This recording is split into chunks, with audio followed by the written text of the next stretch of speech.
আসসালামু আলাইকুম, সেলাই বাই মনিতে আপনাদেরকে স্বাগত জানাচ্ছি। আজকে শুক্রবার, ছুটির দিন। ছুটির দিন সবার ছুটি হলেও আমরা যারা গৃহিণী আমাদের কিন্তু ছুটির কোনো অবকাশ নেই। তার উপরে আজকে বাসায় আসছে কয়েকজন মেহমান, আর মেহমান তো সব সময় আল্লাহর রহমত নিয়ে আসে। সেই রহমতের ভিতরে থাকে কিছুটা ভালো খাওয়া দাওয়া। সেই উপলক্ষেই আজকের এই দুপুরের আয়োজন। এক চুলায় গরু মাংস হাতে মেখে কষানোর জন্য চুলায় বসিয়ে দিয়েছি অনেকক্ষণ আগে। এই যে নাড়াচাড়া দিয়ে দিচ্ছি। সরিষার তেল দিয়ে কিন্তু আমি গরুর মাংস রান্না করি, আমার কাছে এটাই ভালো লাগে। আপনারা কে কে সরিষার তেল দিয়ে গরুর মাংস রান্না করেন কমেন্ট করে জানাতে কিন্তু ভুলবেন না। আর তার পাশে আমার অন্য চুলায় রয়েছে রোস্টের জন্য আমি মুরগি ভাজতে দিয়েছি। এই যে এক ব্যাচ ভাজা হচ্ছে,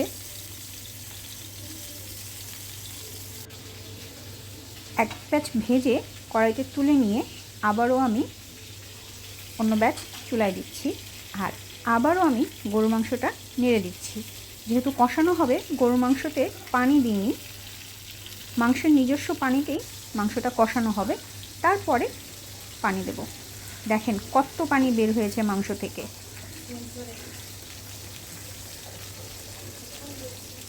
রান্নাবান্না যদি গ্যাস থাকে খুব বেশি কষ্ট হয় না, কিন্তু আমাদের সমস্যা হয় আমাদের বাসায় গ্যাসের সমস্যার কারণে, গ্যাস কমে যায়।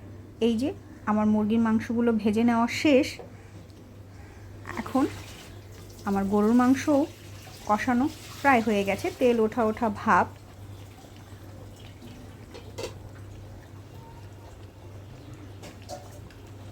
আবারও একটু নেড়ে নিচ্ছি, কারণ না হলে নিচে পোড়া লেগে যাবে।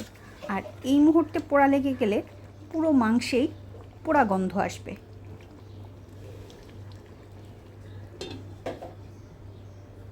পাশের চুলায় একটা কড়াই বসিয়েছি বেরেস্তা ভেজে ওঠানোর জন্য, যা আমি রোস্টে ব্যবহার করব।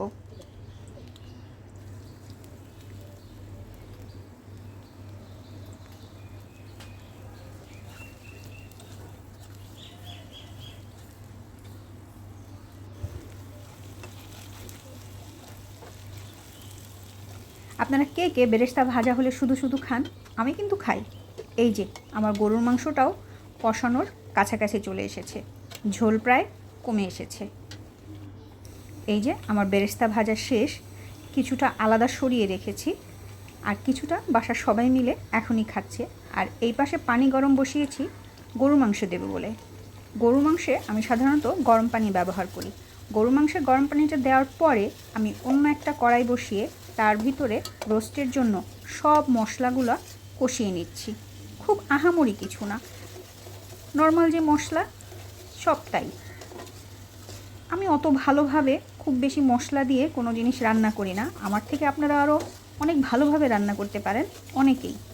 আপনারা কিভাবে রোস্ট রান্না করেন আমাকে একটু জানাবেন তো, ভালো লাগলে আপনাদেরটাও ট্রাই করব। আমি সব মশলাই অল্প অল্প দিয়ে মশলাটাকে কষিয়ে নিচ্ছি। এর ভিতরে পেঁয়াজ বাটাও আছে, পেঁয়াজ বেরেস্তাও আছে, আবার কিছু কুচি করা পেঁয়াজও আছে। এখন দিয়ে দিলাম পানি ঝরানো টক দই। টক দইটা আগে ফেটে নেই, এই জন্য চুলার আঁচ একদম কমিয়ে নিয়েছি, যাতে নাড়তে নাড়তেই টক দইটা ফেটানো হয়ে যায় আর দইটা যাতে ফেটে না যায়। এই যে আমার টক দইটা পুরো মশলার সাথে মিশে ওপরে তেল উঠে এসেছে।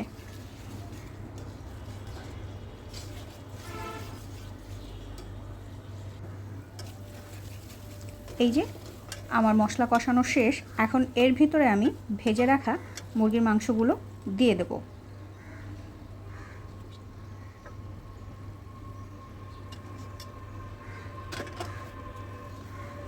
সামান্য একটু দুধ দিয়ে মাংসটাকে আমি কষিয়ে নেব।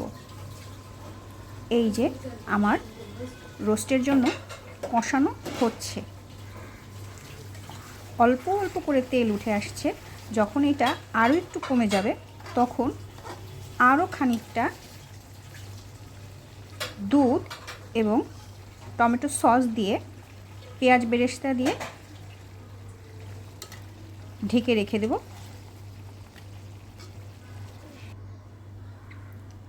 এই যে অফ ক্যামেরায় আমি দুধ এবং টমেটো সস ও পেঁয়াজ বেরেস্তা দিয়েছিলাম, আর এই চুলায় গরু মাংসটা আমার হয়ে গেছে।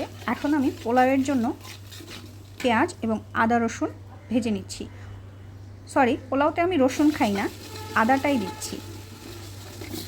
আগে থেকে ভিজে ধুয়ে রাখা চালগুলো দিয়ে এখন সুন্দর করে চালগুলো ভেজে নেব।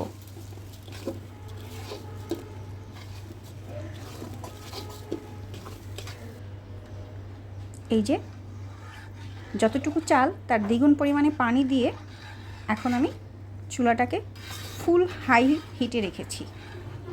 যখন ভালোভাবে বলক চলে আসবে তারপর চুলার আঁচটা একটু কমিয়ে দেব। এর সাথে হবে ডিম ভুনা।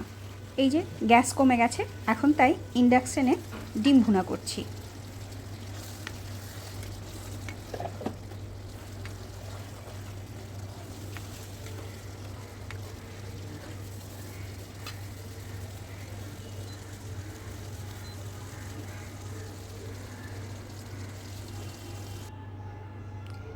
এই হচ্ছে আজকের দুপুরের আমাদের আয়োজন। এর ভিতরে রয়েছে ডিম ভুনা,